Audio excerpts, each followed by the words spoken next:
Hey, it's me, your boy Blue Gatsuga, and today I'll be doing my Yu-Gi-Oh! Tier analysis. Today I'll be going over Frightfur and Predaplants. Like Frightfurs, if you didn't know, they're a fusion archetype, I guess a fusion toolbox like archetype, and they're a very fun deck to play. And they've only gotten more support since Master Rule 4 and 5. Anyways, let's get started. They have great boss monsters. Almost all of their fusions, except for Chimera, are amazing. Master Rule 5 pretty much gave this deck new life because in Master Rule 4 this deck sucked so much. This deck is very consistent because you have a lot of search cards and draw cards. This deck can spam Frightfur fusions with ease, so that's always a plus. This deck can OTK fairly easy because your stack also has a lot of stat manipulation, but unlike Perform Pals, it only manipulates stats one way, and that's up, and that's only with your monsters, so that's really great. This deck is versatile because, like I mentioned, it's kind of like a toolbox. Like you could go into certain fusions for certain things, and on top of that, sometimes your fusions just get so big in attack points that you can essentially beat over a lot of things. Because you have an Armades in your extra deck, you have a Volcasaurus in your extra deck, you have you have Sabers, which allows you to special summon any of your Frightfurs from your graveyard, which is really great. There's a lot of things the extra deck can do, which is why it's very versatile. And this deck can gain advantage fairly easily in the form of patchwork, as well as, Toy Vendor and Wings. Also in Dog and Owl too. And then you could also make use of your graveyard using the graveyard effects of some of your cards and some of your monsters, as well as using your Frightfur Fusion, which is basically a miracle fusion, which is amazing. Also, this deck has many different ways of fusion summoning. The cons. This deck is screwed if it can't go into the extra deck. And you could argue that with a lot of other extra deck focused decks. But what I noticed with other extra deck focused decks, they have ways or main deck outs to a lot of things. And they also are able to beat over certain things. But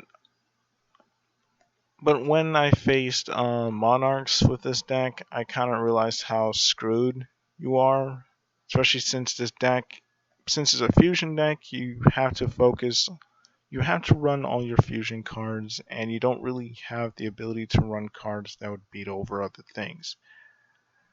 And it sucks going.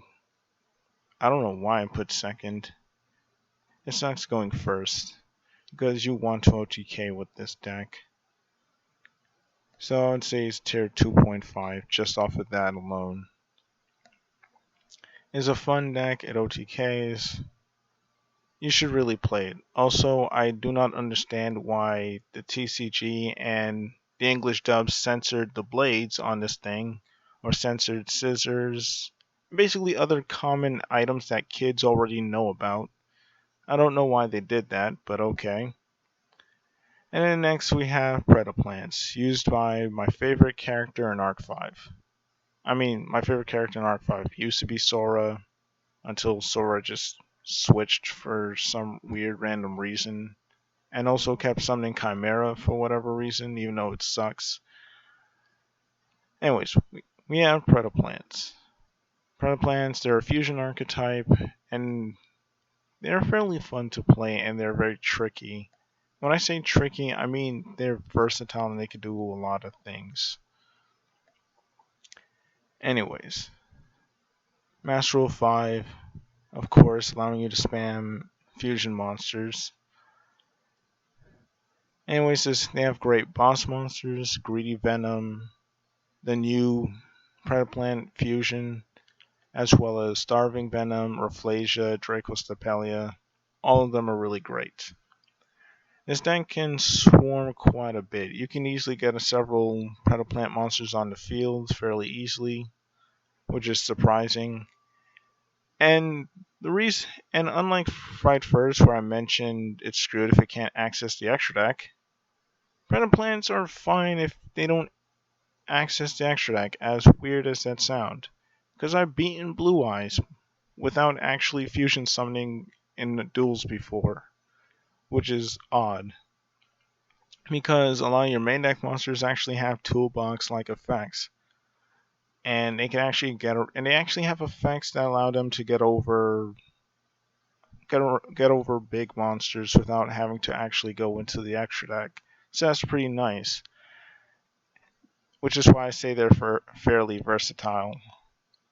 This deck can brick. Sometimes you open too many monsters and no spells, and sometimes you open a lot of spells, which is weird because I mostly run monsters in this deck. I mean, I've seen a lot of people run more spells and traps in their Predaplant decks, but I tend to run a lot more monsters than most other people. And you usually can't play through more than one or two negates.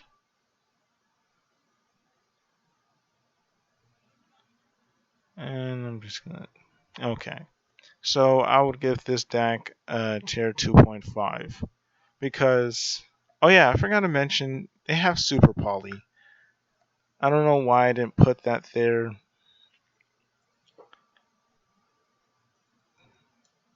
They have great fusion support.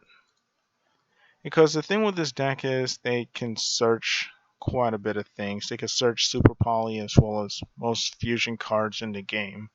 Most fusion support cards in the game because of basically because of Darling Cobra and because of one other card, but I forgot what it's called.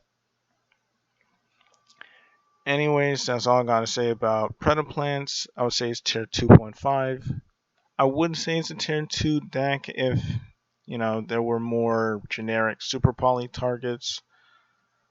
But we honestly don't need any more generic Super Poly targets, or we would just have to ban Super Poly. Anyways, that's all I have to say about Frightfurs and Predaplants. Tell me what you think about these two decks and whether or not you like them or not.